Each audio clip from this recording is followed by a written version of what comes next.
Hi అండి. Hi. So ఇప్పుడు social మీడియాలో ఎక్కడ చూసినా కూడా లేడీ అఘోరి గురించే హాట్ టాపిక్గా మారుతుంది. సో అసలు ఆవిడ చేసింది కరెక్ట్ అంటారా?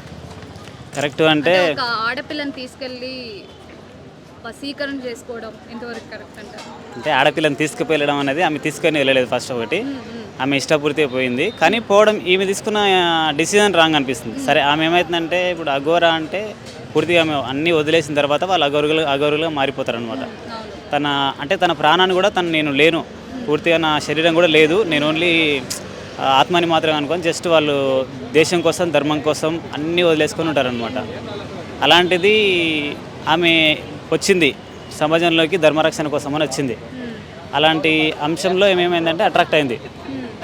అట్రాక్ట్ అయింది ఈమె వెళ్ళిందనమాట. ఫస్ట్ ఒకటి ఈమెకు అంటే ఎవరిని డిసైడ్ చేసుకోవాలని ఈమెకు తెలియలేకపోయింది. కానీ తను కూడా అఘోరి మాత కూడా ఏమవుతుందంటే మీకు ఒక ఇన్ఫర్మేషన్ ఇవ్వాలన్నమాట. అంటే నువ్వు నా దగ్గరికి రావడం కరెక్ట్ కాదమ్మా అనేది తను కూడా ఒక మోటివేట్ చేయాలి ఆమెను. అంటే ఈమె చేయకపోవడం ఆమె డిసైడ్ కావడం అనేది అర్థం కాని విషయం అనమాట. ఇది అంటే ఆ అమ్మాయి వాళ్ళ తల్లిదండ్రులు, ఆ వర్షిణి అనే అమ్మాయి తల్లిదండ్రులు చాలా ఘోరంగా ఏడుస్తున్నారు. నా కూతురు నాకు కావాలి, మా కూతురు మాకు కావాలి అని చెప్పి.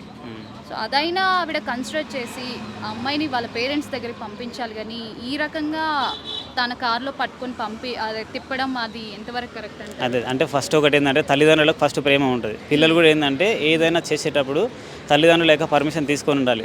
వాళ్ళ ఆలోచన వేరే ఉంది, మీ ఆలోచన వేరే ఉంది. అంటే ఒక తల్లిదండ్రులకు నా కూతురు పెళ్లి చేసుకోవాలి, పిల్లలు కనాలి, అంటే కాపురాన్ని ఒక వంశాన్ని వృద్ధి చెందించాలి అనుకోవడం, వాళ్ళ పిల్లలతో ఆడుకోవాలని చెప్పి తల్లిదండ్రులకు అందరికీ ఉంటుంది. కానీ ఈమె ఏమైందంటే ఆల్రెడీ బయట సమాజం చాలా ఘోరంగా ఉంది. అట్లాంటి డిసిజన్ ఏం తీసుకున్నదంటే ధర్మరక్షణ కోసం వెళ్ళాలి, నా జీవితాన్ని ధర్మానికి అంకితం చేయాలని చెప్పి డిసైడ్ అయింది. అంటే ఒక అఘోరిగా మారాలనుకున్నదా, లేకపోతే సనాతనంగా మారాలనుకున్నదా, సన్యాసిగా మారాలనుకున్నదా అనేది అది ఆమె ఓన్, అంటే ఆల్రెడీ మేజర్ అయింది కాబట్టి తన డిసిజన్ దాన్ని తీసుకున్నది. కానీ ఆ సమయంలో ఏం చేయాలంటే వాళ్ళ తల్లిదండ్రులు కూడా ఒప్పించుకోగలగాలి. అంటే తను ఏదైతే డిసిజన్ తీసుకున్నదో మానసికంగా డిసిజన్ తీసుకున్నప్పుడు ఏం చేయాలంటే ఆ మెచ్యూరిటీ మైండ్తో వాళ్ళని ఒప్పించుకోగలగాలన్నమాట. అందులో ఆమె ఫెయిల్ అయింది. ఇంకోటి ఆమె తనను అంటే సరే ఫస్ట్ ఏమో మాత అన్నది, తల్లి అన్నది, తర్వాత శిష్యురాలుగా అన్నది, తర్వాత భార్యగా అంటుంది. అంటే అసలు ఇది పొంతన లేకుండా పోతుంది అనమాట. ఏది కూడా ఒక కన్క్లూజన్ అనేది లేకుండా పోతుంది అనమాట ఆ స్టోరీకి. అసలు ఏం జరుగుతుంది అనుకుంటున్నారు? అంటే ఆవిడ ఫస్ట్ తల్లి అంది, తర్వాత శిష్యుడు అని చెప్పేసి, శిష్యురాలు అని చెప్పేసి, తర్వాత ఇప్పుడు భార్య అంటుంది. ఏమవుతుందంటే తెలియనితనం అది. అంటే మెచ్యూరిటీ ఉంది కానీ ఏం డిసైడ్ చేసుకోవాలని అర్థం కావట్లేదు అనమాట మీకు. కాబట్టి ఆ జర్నీ అనేది నాకు తెలిసి కొనసాగుతుంది అనుకోవట్లేదు. అది ఎందుకంటే ఎప్పుడు ప్రయాణం అనేది కరెక్ట్, ఒక ప్లేస్ అనేది ఏమైతే ఈరోజు జర్నీ చేస్తాం, వెళ్ళి ఇంటి దగ్గర ఉంటాం, ఇంకో 2 రోజులకైనా ఇంటి దగ్గర ఉంటాం, ఇంకో వారానికైనా ఇంటి దగ్గర ఉంటాం. కానీ వాళ్ళకి షెల్టర్ అనేది లేదు కాబట్టి ఆమె అంత డిసైడ్ చేసుకోవడం రాంగే. కానీ నేను ఇచ్చేటటువంటి నాకు తెలిసినటువంటి విషయం ఏంటంటే ఇప్పుడు సనాతన ధర్మంలో అఘోరీగా లేడీస్ కూడా ఉన్నారు, ఆడవాళ్ళు అఘోరీలు కూడా ఉన్నారు. అంటే ఏమవుతుందంటే ఈ ధర్మం ఇంత దరిద్రంగా ఉన్నప్పుడు ఏమవుతుందంటే వాళ్ళు భరించలేకపోతారు, బయట సమాజాన్ని భరించలేక వాళ్ళు తీసుకున్న నిర్ణయం కరెక్టే. ఏమవుతుందంటే అంటే ఫస్ట్ మనల్ని జయించుకోవడం ఇంపార్టెంట్. ఈ సమాజంలో అది లేదనమాట. ఎంతసేపున బయట వాళ్ళ కోసం బ్రతకడం ఉంది. ఈ సన్యాసిగా మారడం లేకపోతే అఘోరిగా మారడం అనేది తనను జయించుకోవడానికి పూర్వజన్మ, అంటే మళ్ళీ వచ్చే జన్మలో మళ్ళీ మనిషిగా పుట్టొద్దు అని చెప్పి వాళ్ళు డిసైడ్ చేసుకుని అటువైపు వెళ్తారు. మరి మోస్ట్లీ అఘోరీలు చూస్తుంటే మనుషులకి దూరంగా ఉంటారు. బట్ ఈవిడ చూస్తూ ఉంటే కార్లో తిరుగుతుంది, అదేవిధంగా డ్రింక్ చేస్తుంది, సిగరెట్స్ తాగుతుంది. అంటే అది రాంగ్. అంటే ఫస్ట్ సనాతన ధర్మాన్ని తప్పుదోవ పట్టించేటటువంటి సిస్టమ్స్ అనమాట ఇవి.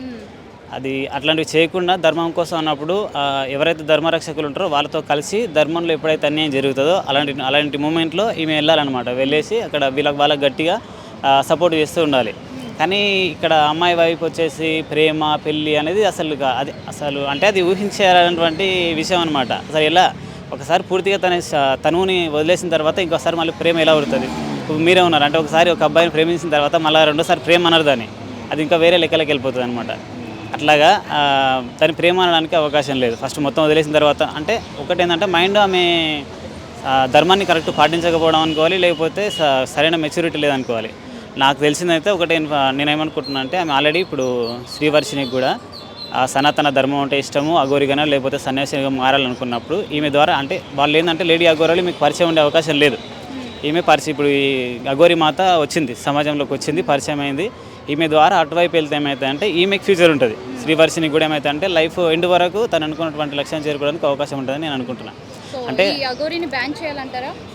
బ్యాన్ అంటే అఖాడాలు ఉంటాయి అనమాట. అఘోరికి సంబంధించినటువంటి అఖాడాలు ఉంటాయి. వాళ్ళు ఒకసారి ఏమైందంటే దృష్టి పెట్టాలి, దృష్టి పెట్టేసి ఎందుకు ఇట్లా చేస్తున్నాం అనేది, ఏది కరెక్ట్ ఏది రాంగ్ అనేది మీకు క్లియర్గా అర్థమయ్యేటట్టు చెప్పేసి దారి మళ్ళించేసి ఈమెను శ్రీవర్షిని తీసుకెళ్ళి వాళ్ళు లేడీ అఘోరీలు ఉన్న దగ్గర వదిలేస్తే ఏమవుతాయంటే రెండు సుఖాంతం అవుతాయి అనమాట కథ. తిను కరెక్ట్ ఉంటాడు, ఆమె కూడా కరెక్ట్ ఉంటుంది అని నేను అనుకుంటున్నాను.